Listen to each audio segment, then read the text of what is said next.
as I go along, you almost can see what I'm talking about. The title of what I wanted to deliberate upon, and it's work in progress, and you have to take it like that for me, please. The world in Yoruba language in the world. What I'm trying to do, I will explain later, but let's start with this song. He took YouTube, but this is a song that some Yoruba people know, but not a lot of them, because I also try to get in touch with people to ask, do you know this song? Ayé ò ní fọ́mọ wa lórí. Ayé kò ní fọ́mọ wa lórí. Ayé kò ní fọ́mọ wa lórí. The translation of that is, the world would not shatter on our heads. The world would not shatter in our time. The question is, what is the implication of a world in this song? The globe, the earth, or the planet? So the aim of this presentation, as we ponder over the words of a song, let me quickly point out that this is an exploratory study.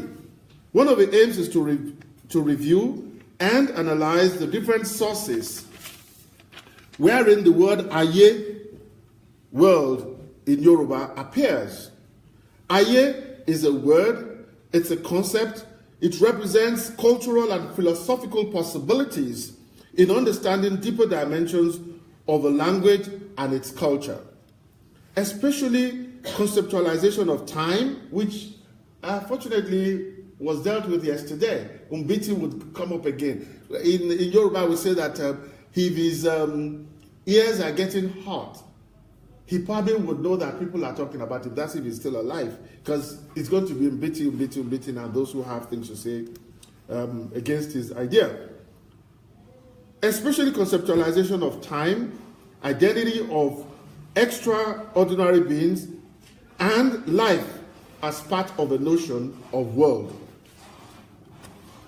So the roadmap of this presentation, as stated earlier, the presentation focuses on the concept of the world in Yoruba language. It also poses the question of Yoruba people linguistically, how they linguistically frame world in various contexts. If a proposition of Akin Adeshoko 2017 is taken into consideration, the philosophical notion of world extends to life, earth, humanity, or planet. As can be deduced, all four notions are interrelated. The second part of the presentation addresses the different variations of Yoruba language spoken, and I think Dr. Tola also mentioned about the Aku people. I will be talking also about them, but very briefly. The second part, so how it's spoken and written in different parts of the world. The idea is to construct a narrative of Yoruba globality. You know, how a global Yoruba exists and what it means for the rest of us. So starting with the notion of world wrapped around time, which you've heard a lot about yesterday. But my concern is not that liminal space, that concept of Africa. I confess, I do not know a lot about this so-called African this, African that. First and foremost, I'm an Ijebu person. You probably would not know that.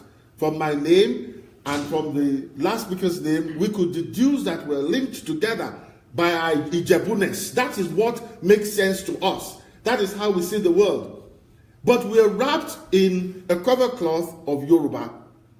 Now, as I grow older and meet people from Benin Republic and Togo and Zimbabwe and South Africa, the Shona people, I'm beginning to understand that, yes, my Yoruba-ness extends to Africa. So you have to pardon me if I don't talk about this African this. I will limit myself to what I know, and that is the Yoruba people.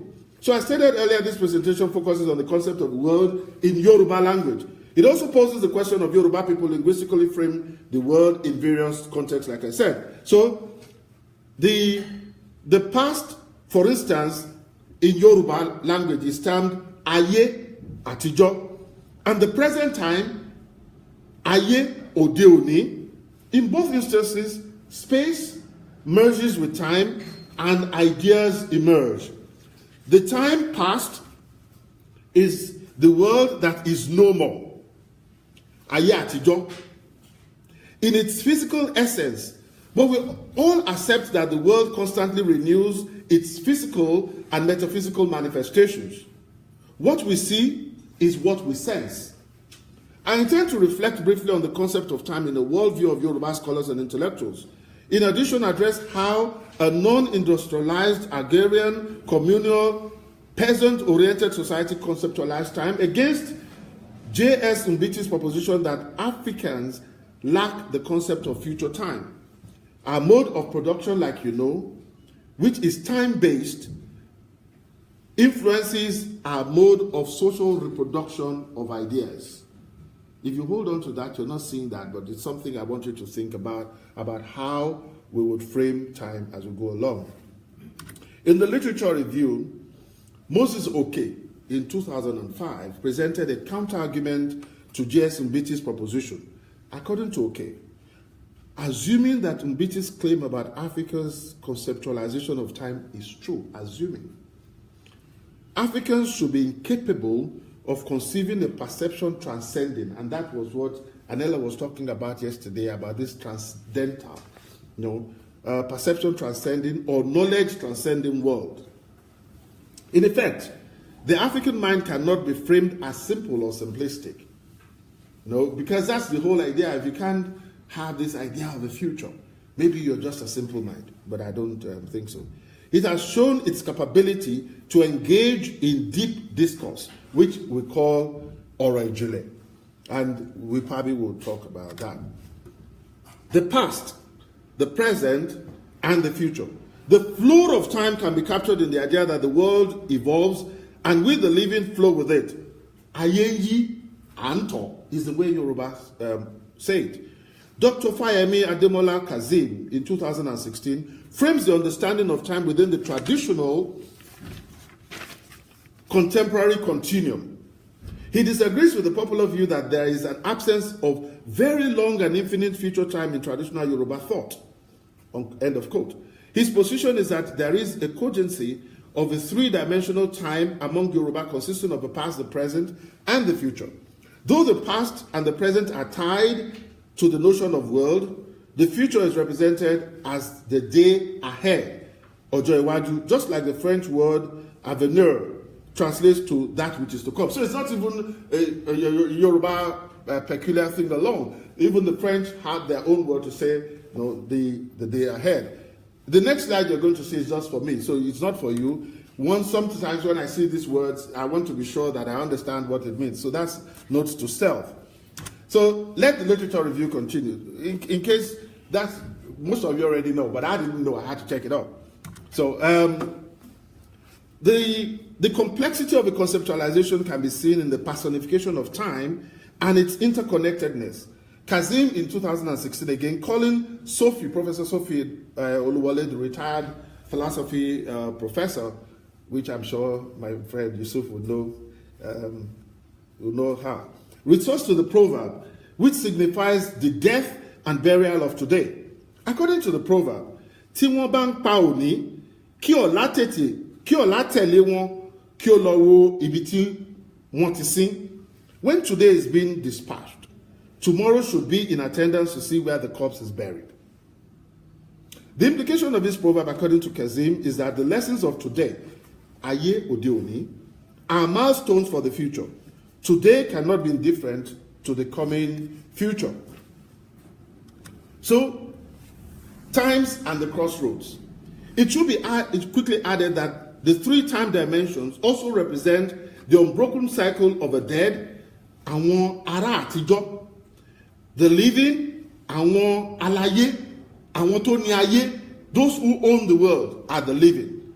And that ownership, I want you to put it in quotes. But it is for us what the living, that time, those surviving the world, and the unborn, àwọn tí ó ń bọ̀, those that are coming are the unborn. And so you see that at different levels of just using yesterday, today, and forever, you also can have the departed, the living, and the unborn. And Soyinka talks about this unbroken cycle. If you've ever read Death and the King's Horseman, you would see that a lot in it. On this premise, the physical manifestation of these can also be seen as a three-way crossroad, which Soyinka says confuses a stranger. On this premise, it is possible to see the interconnectedness of times, themes, and beings. Apart from the interconnection of the past with the future, another proverb hints at the non-linearity of time. Igba kò lọ bí òréré, ayé kò tọ́ bí ọ̀pá ìbọn. Now, you would see the same proverb rendered as kolo, but it's actually tọ́ as in straight. And you would see the allusion to material and movement. Ayé lọ. No, the world is going, but you can't compare it to the strictness of a barrel of a gun. So these are concepts that Yorubas have, and this is how they relate to time. In a very philosophical sense, the quantity of time is in contrast to its nature. Time does not flow endlessly, and at the same time, it's not as straight as the barrel of a gun. The proverb foregrounds twists and turns of life and gives us ideas about how measurable time differs from conceptual time. I'm not done yet with the literature review because there are some things that just keep showing up. In summary, Yoruba people can be said to conceptualize time in terms of its secularity, relativity, and interconnectedness. Kazim again in 2016. The position is not at variance with John Ayuade's article, Time in Yoruba Thoughts. To Ayuade, time is relational. It is related to weather, seasons, natural phenomena around them, end of quote. And I think you heard a little bit about that yesterday. The very first time I had to teach this in one of my classes, because my first degree is in botany, and so I was exposed to science, it was the fact that E is equal to MC squared. And I said to them, I went on told my friend, Yorubas had already known about this a long time ago, the interrelationship of energy and space. I have 5 minutes more, and in that 5 minutes, I'm going to see how much I can raise to the second one. Now, there's another concept, considering the body-spirit continuum. Apart from the time-space continuum, there are actors within the mystical world labeled as Aye. These are people. And in this culture, you call them witches. These people have bridged the body-spirit continuum and are able to function within and beyond time spaces. They're said to fly and defile space and materiality. In Yoruba language, Aye has a connotation that may not be obvious to non-native speakers. When the term Awaye is used, it signifies extraordinary beings who, like I said, have bridged the body-spirit continuum and are able to function within and beyond time. Segun Ogungbemi, using the term Aje, says these are beings with mysterious powers to do good and evil. It is noted that Aje and witch are not culturally, historically, politically, or spiritually synonymous concepts. In The Architects of Existence, Aje, in Yoruba cosmology, ontology, and orature by Theresa Washington, she has a whole book about that. And there's a lot to be said about Aje, and for me, I think it's a derogatory term that comes from the fact that there's a proverb in Yoruba that says, Aje kelano, omokulo nitani osamope, aje to kelano, unlopomoje. If that sounds like Latin to you, all I've just said is that this so-called witch, on their way to the coven, they made some noise and the child died today. Who does not know that there is some correlation between the two actions? And je in Yoruba is a verb to eat. And I think with Christianity and trying to demonize these witches, that's how that came. All right. I must fly. I must fly to the second part of this, but not going back to the issue of Hawaii. How does the concept of world as a space relate to witchcraft in language and in practice? I searched everywhere. I asked people. There was not a lot of responses that warmed my heart. I just know that in the diaspora, people in the Africans in the diaspora, a mixed match of all stars, do not call the Anwaye, they don't call them Aje, they call them Iyami, which is a different term, and I probably just explained what I mean by that, and I think I talked about that. I don't have a lot to say, but this second part is also very useful, and I think in the last 1 minute I have. As I make that transition from concepts behind words to how Yoruba language and culture manifests in different parts of the world, places like Cuba, there's a whole dissertation written by Maria on the Anago. It's called Anago in Cuba, and she says that it's a language on its own. She's contesting it, that it's not a variant and it's not just a dialect, that it's a language on its own, and there's a lot of things she has to say to that. In Brazil, it's called Nago, and in Trinidad, there's a whole Trinidad Yoruba, a book called Trinidad Yoruba, From Mother Tongue to Memory, which was written in 1997 by Wana Lewis. I go to Trinidad almost every year, and this year I'll be going to teach Trinidadian children Yoruba. And I think that's going to be interesting because there are some of the things that I have read about what this is all about. Brother Dr. Tola did talk about the Aku people, and there is something that I did mention about that. Like I said, all this is in the PowerPoint. Anybody who wants it can also get to see it. There is a whole book on the Yoruba in Brazil by Niyi Afolabi, and it's not the only one. There are quite a number of people that have, Felix Omidire, he lives there. He's written a Portuguese Yoruba book. Yes, Yoruba in Africa, how free slaves became Aku. Conclusion. If it so I end this way. So what deeper dimensions of language and culture of Yoruba people has this linguistic exploration thrown up? We can safely conclude that the earth as a vessel also connotes the duality of time and space, and also stretches to the body-spirit continuum that defiles space and time. If the two parts of this presentation were taken together, we would have to sum it up in Yoruba by saying, Asha ati ede Yoruba tan káàkiri àgbáyé, meaning the language and culture of Yoruba people spreads around the world. The term Agba, Aye, could mean the globe or the earth. That Agba is something we put stuff into in Yoruba. And then we look at that thing and we conceptualize it as Agba, Aye.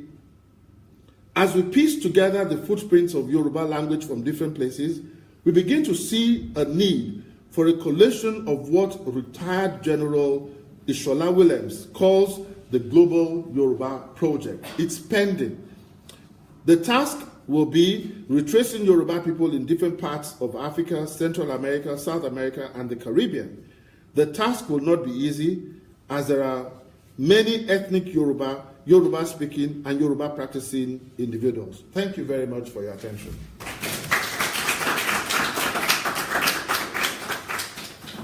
So, thank you, Kole, for this very informative presentation. And unfortunately, being the timekeeper, so